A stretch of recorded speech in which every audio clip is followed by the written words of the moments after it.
Listening to the tapes for about a year and a half in my car every day, and I'm considering becoming a glutton. I love seeing you had a glutton program because one tape a week is great, but I find myself listening to them over and over to remind myself on a daily basis. And I've been having a really good time with it, and so many things are so genuinely good in my life that I feel I spend so much of my time feeling really good, and it's been great.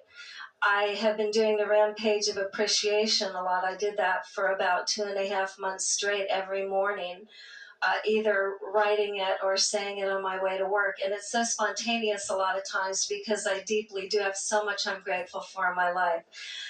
I was amazed, though, in doing the exercise, how much more happy I became as I did it. And that part's been fun. I have a home I love. I have a dog I'm happy with. I have friends I love. So I just feel really blessed. Do you know that there is no ending to things? There is no ending to the list of things that will stream into your life because of your rampage of appreciation. In other words, once you are able to reach the place where you can appreciate genuinely and easily, the expansion of things to appreciate is, by Earth standards, nearly astronomical. Once you're able to maintain that, the universe will just knock itself out, giving you nearly something spectacular to appreciate in every moment of your life experience. You just find yourself looking from here to here to here to here to here to here to here, and then you wonder what anybody anywhere on the planet is worrying about because your world is so good, because your world is so good. I have a sense of that, and it's really been wonderful having that sense. And I've had it before in my life, but I love the exercises, and that's been a really great one. Good. And I can see my lover relationships improving as well. And my partner, we've had many wonderful, fun experiences together doing so many great things, and we haven't met yet, but it's been so fun doing that exercise as well. And I realize that my life feels so good in so many ways that I really don't feel any sense of pressure because I really am pleased with it right now. So that's been fun. Well, we have to say to you, we love your words, and it is the ideal state of being. Satisfied with where I am and eager for more. It could not be a better state, a more expectant state of good things to come. It's what really living on the brink is. Living on the brink, and then the next brink, and the next brink, and the next brink, and the next brink really is ideal. So what brings you here to us today? Well, I have a couple things. I'll start with one question today, and it relates to croaking, as you like to say, and I like that. For me to really feel something as real, I need to have some, what I would call a bodily sense experience of it. It needs to be more than intellectual for me. And in listening to the tapes and other things I've heard about the death experience in consciousness, and I believe we are energy beings, and there's this level of awareness and consciousness I feel in my physical body. And I'm wondering, and I've heard you talk to people on the tapes about when we croak, we still have this consciousness. It's very aware of perhaps our loved ones or that kind of thing. And what I'm wondering about is if we no longer have our personality, is my understanding or sense. Oh no, you have your personality. You have your personality. You will not feel detached from yourself. You will just leave the part of your personality that is negative and worried behind. But you will not have any sense of not knowing who you are or where you are in the continuum of your life. Oh, interesting. Okay. And I'm wondering, I heard it expressed this way once, that the veil that separates us from, I know we're multidimensional beings, and perhaps that's part of this whole thing I'm talking about, but that there's, for example, when an infant's in the womb, there's just this thin veil of the mother's skin that separates it from all this, and yet this is here. It's just that infant isn't in that experience, but it's that close to it. And perhaps that relates to our experience when we croak, that there's Well, we can see why someone would offer an analogy like that. You can be in a room and be distracted. You could be in a room watching television and not notice what's going on in the room. You could be in a room and asleep, and there would be no veil at all or no separation at all, and yet your point of consciousness would be someplace else. So rather than talking about being in a womb or about there being a veil, we think that it is cleaner and more to the point to just say you have the ability to be focused in a variety of different ways.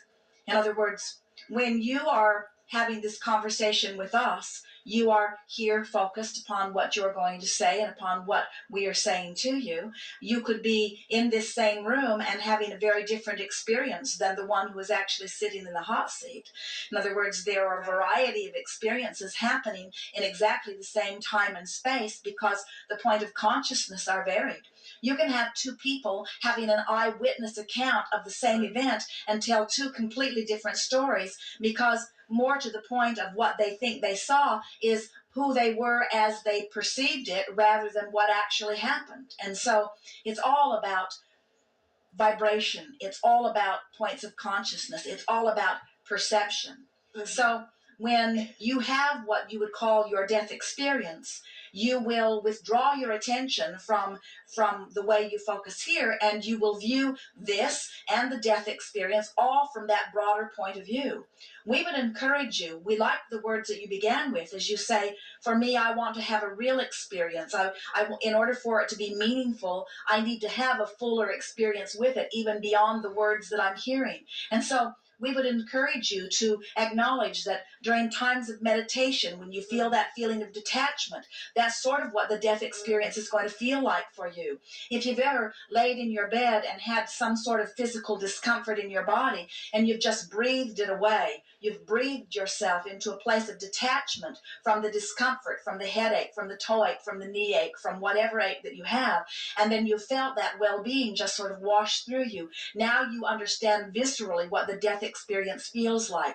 It's a withdrawal, it's a raising up from, it's a leaving behind anything, whether it is emotional or physical, that could be labeled in any way uncomfortable. In other words, the death experience is a literal leaving behind of resistance and a literal embracing of the allowing of the full essence of who you are.